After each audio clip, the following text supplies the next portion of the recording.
리워드를 해도 이 쿠팡 멀티콜 단가에 대해서 저는 생각을 하게 되는데, 뭐 3콜 묶어서 가는데 1,600원에 뛰는 콜이 생겼고 거의 2,200원의 단가의 콜이 들어옵니다. 멀티로 묶어서 가는 콜이. 그러다 보니까 제가 생각했던 2,500원보다도 단가가 더 낮은 거예요. 처음에 쿠팡이 나왔을 때에 차라리 프리미엄 배달 서비스라는 신개념의 배달 서비스를 하지나 말든가, 처음에 단콜 배달이란 그걸 가지고 쿠팡이 나와서 시작을 했는데, 이제는 그런 처음에 나왔던 쿠팡의 그런 이미지는 아예 없어요. 그럼 차라리 처음부터 원래 배달 시장이 묶어서 가는 시장이었어요. 계속. 그럼 그렇게 계속 갈 것 같으면 처음부터 그렇게 나와서 대결을 하든가, 프리미엄 난 한 집만 간다 하는 그 연예인들 나와서 계속 광고 치고 하면서 콜비도 6,000원, 뭐 처음에 시작할 때는 한 콜에 9,000원 하는 그런 콜도 있었고 했는데, 이제는 그런 콜은 뭐 찾아볼 수가 없어요. 단콜에 아무리 벌어도 9,000원 이런 콜을 받아본 게 없는 것 같아. 그 정도의 거리도 없을 뿐더러 좀 이게 비교 대상으로 보는 게 타다를 봅니다. 타다. 다 아실 텐데 2019년도에 타다가 처음 나왔는 걸로 알고 있어요. 그게 사회적으로 정말 뜨거운 이슈였었어요. 택시 조합이랑 이 타다의 법리 해석에 대해서 이야기했을 때, 택시 쪽에서는 운송 사업이다, 운송 사업에 속하는 것이다, 그래서 법에 위반돼 있다라고 얘기를 한 거고, 타다 입장에서는 그냥 기사가 딸린 렌터카를 운영하는 렌터 사업이다 이렇게 밀면서 이야기를 한 거죠. 근데 타다가 처음에 힘을 얻었던 이유는 소비자 입장에서 그 서비스에 만족을 한 거죠. 처음엔 앱 하나로 무슨 그게 신개념이냐 이런 식으로 얘기를 했었는데, 소비자 입장에서 정말 괜찮았었던 거죠. 일반 택시비보다는 금액이 비쌌죠. 집에서 그 앱에 신청을 하면 깨끗한 실내를 제공하는 차가 오고, 거기에서 기사가 그 손님을 모시는 그 서비스 에티켓이 너무 좋은 거죠. 소비자 입장에서 너무 좋은 서비스다라고 하면서 호응을 받으면서 거기에 힘을 얻어요. 타다가 계속 싸움의 논리에서 이기고 결국 그냥 운송 사업을 하게 되는데, 지금은 별점 주는 게 흔하잖아요. 근데 그때 당시에는 이 별점 주는 이 채점 관리가 잘 안 돼 있었어요. 그러다 보니까 그거를 노렸죠. 타다는 그래서 소비자들이 계속 이 서비스를 이용하고 어떤지에 대한 별점을 줄 수 있는 홍보를 한 거죠. 근데 다 별점이 좋아요. 그러다 보니까 소비자가 좋고 만든 것인데, 근데 쿠팡도 처음에 나왔을 때는 배달비를 좀 더 내더라도 지금의 배달 시장보다 이 쿠팡을 이용해서 시켜 먹는 게 난 좋다 이렇게 생각을 했던 소비자들도 꽤 많았어요. 그래서 그 소비자 타겟을 한 거였고요. 그러다 보니까 수요가 적다 보니까 이제 배달비를 올리면서 그거에 대한 이제 서비스 관리를 철저히 했어야 되는데, 빨리 오는 건 좋은데 배달하시는 분들의 그런 서비스 면에서 그렇게 큰 차이가 없었던 거죠. 빨리 오는 거 외에는 오다가 음식이 파손되거나 부분들이 계속 클레임 걸리고, 그러다 보니까 처음에는 이 배달통에다가 이걸 어떻게 하면 이 음식이 안 움직여서 고정돼서 흐르지 않을까 이런 고민을 더 많이 했었죠. 스펀지로 돼 있는 대부분 음료 같은 것들이 많이 흘렀기 때문에 그거를 고정해서 사용을 했었는데, 어떠한 생각의 틀을 바꿨던 사람이 있던 거죠. 오토바이로 이동을 하다 보면 이게 아무리 고정을 해도 안 움직일 수가 없어요. 그러면 아예 그냥 음식 자체가 흘러내리지 않게 하자, 포장 자체를 안 흘리게 하는 걸 한 거죠. 지금의 아마 커피에 보면 다 랩이 씌워져 있는데 그게 안 흐르죠. 콜라가 이렇게 누우면 다 새고 그랬었는데 지금은 안 그렇습니다. 설사 뭐 콱 떨어지지 않고 그냥 툭 떨어뜨려도 흐르지를 않아요. 그 정도로 견고하게 포장이 됩니다. 그게 쿠팡이 했다는 게 아니라 누군가는 그렇게 생각을 좀 역발상을 했다라는 것이죠. 쿠팡이 계속 난 단콜로 좀 밀고 나가서 멀티콜 자체를 하지 않겠다 하고 여태까지 했다면 실패로 돌아갔을까? 라는 그런 의문을 좀 갖는 거죠. 지금은 뭐 다 배달 시장이 쿠팡을 쫓아온 것 같지만 결국에 쿠팡이 다른 배달 서비스를 쫓아한 것밖에 전 안 된다고 생각을 합니다. 시작은 되게 좋았는데 그걸 끝까지 못 살려간 거, 그게 너무 이 쿠팡한테 아쉬운 거죠. 뭐 이걸 배달비를 제가 많이 받고 덜 받고 이걸 떠나서, 그리고 내가 음식을 시켜 먹는 입장에서 그 타다와 같은 생각들을 좀 더 해보면 어땠을까.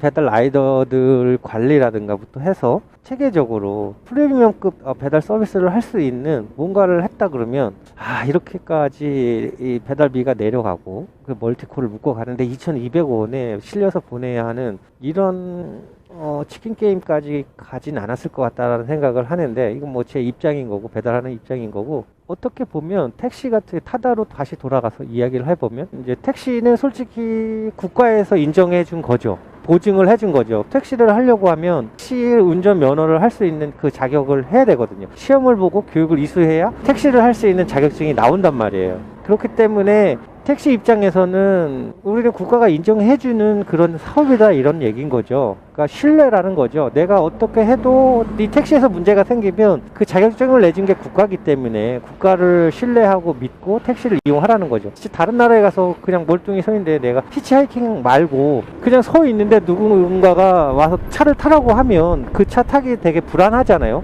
한국에서도 마찬가지죠. 그냥 서 있는데 저 벤치가 와서 나한테 타라고 해요. 데려다 준다고. 그럼 타겠냐고. 안 못 타죠. 무서워서. 그런데 타다 같은 경우에는 그걸 국가적인 신뢰를, 플랫폼을 잘 운영해서 신뢰를 따온 거죠. 내가 국가에서 인정해주는 신뢰 자체도 우리 플랫폼이 대신 할 수 있다 라는 걸 인식시켜주고, 지금도 계속 그 타다가 소비자에게 사용되어 있고 만족도도 계속 높아지고 있고, 그러다 보니까 지금 여행을 다니시거나 뭘 하면 에어비앤비를 많이 사용을 하고 계신 걸로 알고 있어요. 저희도 마찬가지 에어비앤비를 사용하는 사람들을 주변에서 많이 보고 있고, 에어비앤비 플랫폼 자체의 운영 방법은 단순해요. 집 주인이 집에 없을 때 다른 사람에게 빌려줘서 그걸로 수입을 낸다, 이거거든요. 근데 그게 새롭게 시작된 게 아니라 인터넷이 보급이 되면서부터 그거는 이미 나오고 있었죠, 그 방법이. 그런데 성공하지를 못해요.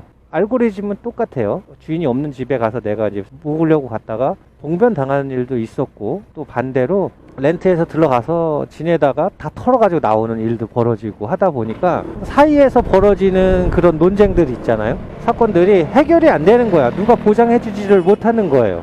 그러는 와중에도 여행객 중에서는 여행을 가서 잠을 자는데 너무 많은 비용을 들이기에는 좀 그렇다. 그러니까 가성비 좋은 그런 숙박업소를 원하는 니즈들이 많았어요. 에어비앤비라는 그 플랫폼을 만들었죠. 그런 사람들을 모은 거죠. 일단 모이게 해놓고 거기에서 서로 이용을 하는 데 있어서 불편한 사항들을 해결할 수 있는, 서로 간의 신뢰를 만들어 가는 거죠. 그래서 게스트나 호스트나 다 상대를 평가하는 거예요. 우리가 그 별점으로 확인을 해보고 직접 가본 사람들의 후기나 별점들을 통해서 선택을 하는 것이죠. 다시 이용하는 사람들이. 그러면서 그 부분들을 계속 개선해 나가서 결국에 에어비앤비라는 숙박업소 플랫폼을 완성시킨 거죠. 원래의 취지들을 잊지 않고 계속 무엇인가를 해결해 나가려고 한 건데, 쿠팡이나 이런 배달 플랫폼 같은 경우에는 뭐 많아서 그럴 수도 있지만, 그렇지 않고 무조건 따먹기, 금액으로 너희들을 다 이겨 먹을랜다 하면서 그 싸움에 배달을 하는 사람과 이걸 이용하는 소비자들이 다 불편사항이라든가 그런 부분들을 껴안고 가야 되는 것이죠. 어쨌든 플랫폼에서는 돌아가기만 하면 되는 거니까, 자본주의 사회에서 돈만 들어오면 되는 거니까, 이제 그런 아쉬움이 좀 남는다라는 생각을 좀 해요. 요즘에 추운데 이렇게 나와서 일을 하는데 금액이 적다 보니까 제 입장에서만 그렇게 얘기를 할 수 있는 것인데, 그래서 좀 더 나아졌으면 좋겠다 하는 바람에 한번 얘기를 해봤습니다. 서울 시민이시거나 하면 9988을 하실 텐데요. 몇 푼 안 되는 그런 생각이었었거든요. 이게 하루에 제가 해보면 한 460원 정도를 벌 수 있어요. 그러니까 8,000보 걷는 거하고, 제가 보통 하루 종일 이제 오토바이 타고 해도 배달하는 걸음소리가 한 15,000보 정도 되더라고요. 그 8,000보 채우는 거 하고, 그리고 힐링 음악 듣는 거, 하루에 그 스트레칭 하는 운동 따라하기 하는 거, 이렇게 하다 보면, 그리고 캐시토크라고, 그건 또 100원을 벌어요. 10,000보를 걸으면. 안 걸을 때는 계속 손을 흔들어요. 중풍 환자 마냥. 그리고 토스도 마찬가지 이제 그런 기능들이 있죠. 만보도 있고 광고 보면 5원 주는 이런 거 있고 조리대기 했을 때나 손을 흔들고 있거나 아니면 그거 광고 보기를 하거나 하면서 5원, 뭐 10원, 뭐 8원 이런 식으로 돈을 받는단 말이에요. 근데 그걸 하자고 손을 흔들고 광고 보기를 하고 따라하기를 하고 음악 듣기를 하는데 정작 몇 원을 받으려고 그렇게 하면서도 주식이라든가 투자를 한다고 했을 때 솔직히 지금 저희는 투자를 주식에다 하고 있는 게 아니라 투기를 하고 있는 거죠. 투자는 그 회사를 보고 계속 주식을 팔지 않습니다. 갖고 있으면서 배당을 받거나 아니면 특별한 이슈가 없으면 팔지 않고 계속 갖고 있어요. 그럼 꾸준히 그냥 계속 올라가 있으니까 이제 그런 식으로 주식을 모으는 게 투자인 것이고 우리는 이제 오르면 빨리 팔아야지 하면서 이 주식을 사고 한단 말이죠. 그럼 그건 투기예요. 근데 제일 신기한 거는 왜 우리가 돈을 못 버나, 왜 우리가 아니라 내가 돈을 못 버나 이런 걸로 해서 그 1원, 5원, 3원, 8원 이렇게 벌려고 손 흔들고 음악 듣고 다 하면서도 주식에서 몇천 원, 몇만 원 버는 거를 쉽게 생각하는 거예요. 그러니까 내가 얼마를 투자를 했던 간에 단돈 몇 원이라도 수익이 났을 때 팔아야 되는데 그렇지 않다는 거죠. 수익이 났을 때 못 팔고 계속 오를 때까지 기다리고 있다가 결국에 그 타이밍을 놓치고 계속 물타기를 하다가 결국에는 나중에는 몇백만 원, 몇십만 원 손해를 보면서 주식을 팔고 또 딴 데로 올라타고. 그러니까 주식은 비누 같아서 계속 만지작거릴수록 줄어든다고 하잖아요. 그 줄어드는 이유가 딱 그거더라고요. 내가 돈을 지금처럼 몇 원을 5원, 8원, 10원, 100원 이렇게 대하듯이 주식에 대하는 돈도 그렇게 생각을 해야 되는데 너무 한탕 더 많이 뽑아내야지 요거보단 덜 빠지겠지 하는 그런 욕심들 때문에 돈을 잃고 있는 것더라고요. 주식은 따는 것보다 잃지 않는 게 더 중요하다는 걸 계속 느꼈어요. 정말 많이 느꼈죠. 단돈 10원이라도 벌 수 있었을 때 팔아야 돼요.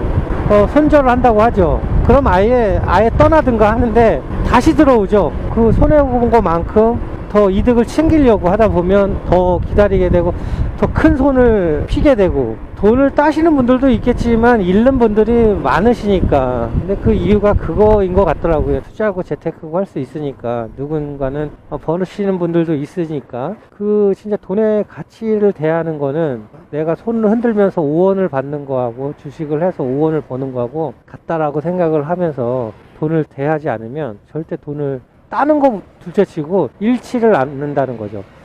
주식은 절대 따는 것보다 잃지 않는 게 더 중요한 것이다 라는 거, 그게 제일 중요한 것 같더라고요.